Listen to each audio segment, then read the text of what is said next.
Lisod jud dadak po ng ulok-ulok. Kay imong kumpare, sulod gawas man tong ulok-ulok sa kulungan ni mama. Ana pa ganito si mama nga, ibalik og sulod.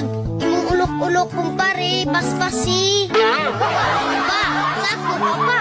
Lisod ng ulok-ulok. Ngano na kayo makangisaw, ha? Ngano? Nga na pa ganito si mama nga. Kumpare, kusuga mo labog sa imo ang ulok-ulok.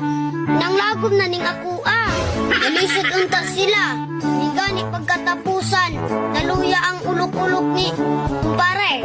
Kay sigig sulod gawas anang kulungan ni mama. Naluya jud to. Pero galibog ko pa.